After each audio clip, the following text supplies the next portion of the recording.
Hi everyone, welcome to week 4. I just wanted to check in with everybody and see how their week was going. We're 3 weeks into this class completed, and thank you so much for everybody who has submitted their stuff for week 3. I'm catching up on some grading. It's slow and steady. I have my last in-person class for my other course tomorrow, and then I'm really going to kind of hunker down and get all of that feedback back to you. So thank you so much for getting those things in. I hope that you have been able to implement some of the things that we've been covering the last few weeks. Particularly last week was on sleep. So I hope that that workbook that I shared with you, you found that to be beneficial. When I had done the work around those topics a few years back, I definitely found that kind of focus and attention on those different tidbits were really helpful for me. So I hope that you found value in it as well. I'm curious for feedback for that. So if you wanted to offer feedback for whether or not you thought that workbook was helpful, you can certainly email me if you think that it was, or if you think maybe you wouldn't really want to participate in something like that again. I'm also open to hearing that as well. So this week we're going to be introducing the concept of nourishment. And a lot of times when we think about nourishment, we immediately go to food. I could honestly teach an entire grad class on food. My background through the Institute of Integrated Nutrition in New York, my certification is as a holistic health coach. And when I went to that program in 2014, I wasn't really quite sure if it would all be focused on food. And what I found pretty quickly is that it's focused on much, much more than that. So nourishment isn't just what we eat. Those are actually secondary sources of energy. Our primary sources of food, our primary foods, are things that are not on a plate, but things like our connections and relationships, movement, our spirituality, all those other things that help to create this holistic view of health. And so I didn't want to call this section food, although there will be some mention of food, because I also want to talk about nourishment as a whole. So it's a slower week in terms of, I felt like that workbook probably took a lot of time last week. And because we've already introduced the tool of the morning routine, where I hope you've included some type of mindfulness practice, you're working on your sleep, I didn't want to give you an overload of stuff to do this week, because I do want you to continue focusing on those things. So for me, in talking about that secondary food, so actual food, I just wanted to give you a little overview of some of the things that I'd like you to focus on this week. Your reflection is going to be on mindful eating and a food journal. So this week, I do want you to track what you are eating. So if you look at the 30-point project, that spreadsheet that you guys have been filling in this whole time, there is a section for food, and it will ask you, what did you eat for breakfast, lunch, and dinner? But more importantly, it's going to ask you how you felt. So I think I talked about in the very first video that my kind of rule of thumb is that I have a certain amount of energy every single day, and every single choice I make either fills that energy tank or depletes it. And so for me, food is a really awesome way to fill that energy tank. And when I'm eating food, I'm very intentional that it's food that's going to energize me and not food that's going to make my stomach feel kind of heavy and lethargic and fatigued. I have had some digestive issues in the past. I actually suffered from irritable bowel syndrome for a really long time, all throughout my childhood. And it wasn't until I ridiculously cleaned up my diet and started to kind of listen to it that I was able to recognize what foods were triggers for me. And so it changed my life when I became intentional about how food makes me feel. So I really want you to focus on that this week. As far as our relationships with food, I don't want to talk about a specific diet, because I don't necessarily believe that there is a one-size diet for everybody. Actually, I totally don't believe that. I believe in something called bioindividuality, which means that you need to figure out the diet and the food that fuels you, because my digestive system might be different than somebody else's. So although I am plant-based, because that's the way that my digestive system works, I do not think that you have to be plant-based. I think that if you're able to digest food and you're very smart about where you're getting your meat sources and your protein sources, in terms of grass-fed maybe versus grain-fed or corn-fed, I think that you truly are what you eat. So as long as you're listening to how that food reacts with your body, then that's all I'm asking you to kind of do this week.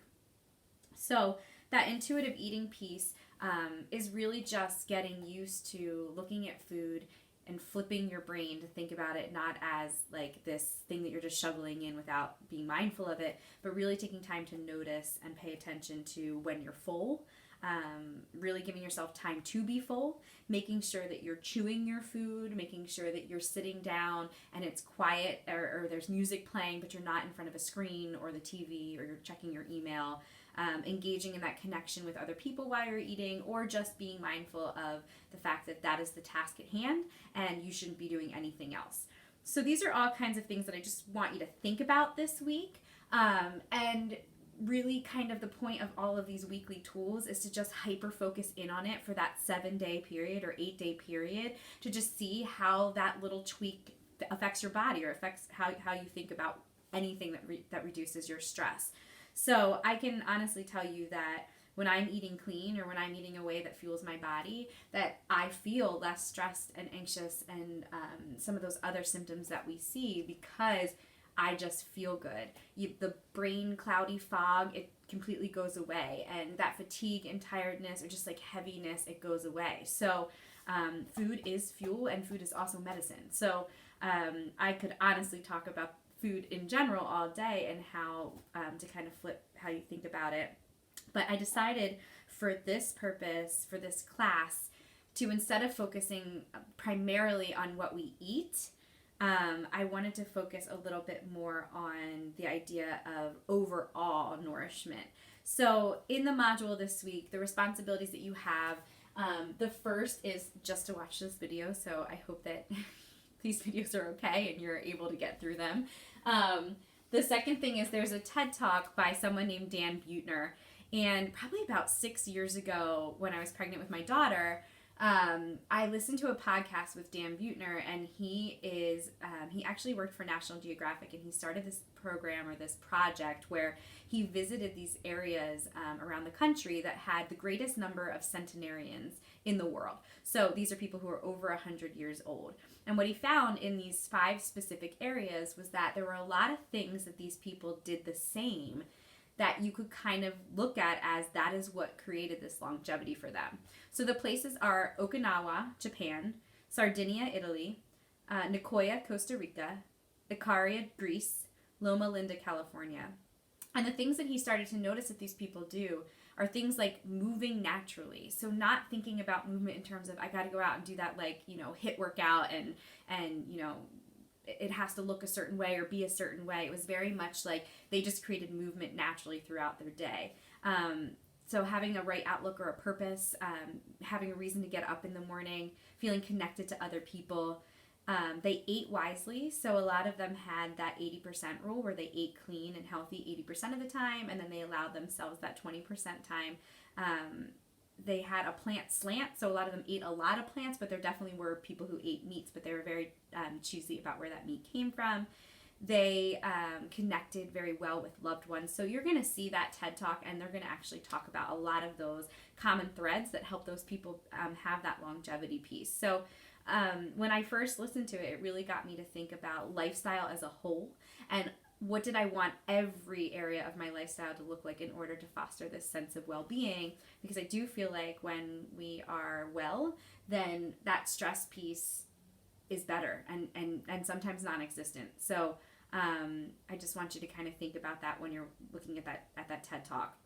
The third thing is on their website, the Blue Zone. So after you listen to that and watch that, there's 2 tests. One takes 3 minutes, one takes 5 minutes. And it's a longevity test and it's a happiness test. And again, I have you do these assessments just because I think that self-awareness is one of the most important things we can do. Do I think these assessments are perfect? Absolutely not. But do I think that information that allows you to look deep inside and be like, do I connect to this? Does this make sense? I think that that's really important to stimulate growth.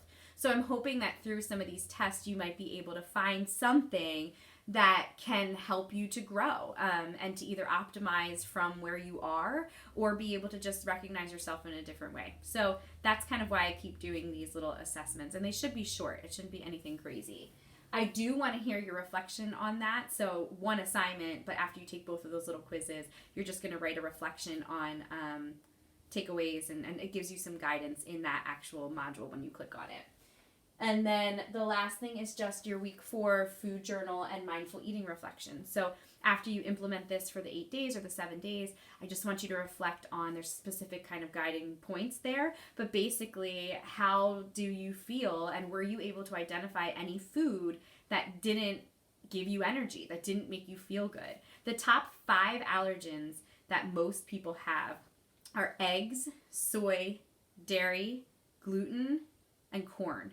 So sometimes I even suggest people to cut it out for a week and just see how they feel. If I could give you one to cut out for a week, I would say it's dairy. So about 80% of people on the earth have a slight or severe, so a spectrum of sensitivity to dairy. So some people actually don't even produce the protein lactose, which actually breaks down No, I lied. Lactase is the protein that breaks down lactose. Some people don't have that enzyme in their bodies, and so it's really hard for us to digest. That was the biggest change for me when I stopped eating dairy.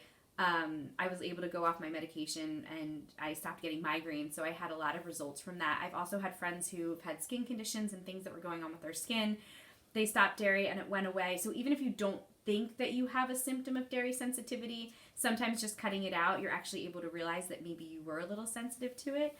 And if that's like really hard for you, I love cheese. I have a lot of really good cheese alternatives that I can totally help you out with. So just something to think about.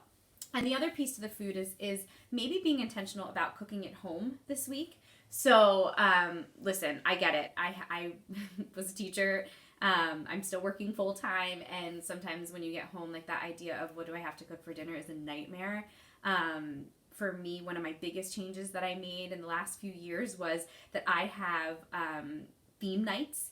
So every Monday is like taco night. So I have like 5 tried and true recipes. One's like a tempeh taco, one's a black bean taco, one's a sweet potato taco, and it just switches. But I know that Mondays, that's what I need. So I can buy the similar ingredients that I need to make those things. And then Tuesdays, we usually do some type of pasta because my kids love pasta. We love lentil pasta and chickpea pasta because it has a lot of protein. I make like this avocado lemon sauce that they love. So it's kind of the same things, but you just switch up the recipes. So if it's pasta Tuesdays and then maybe it's super stews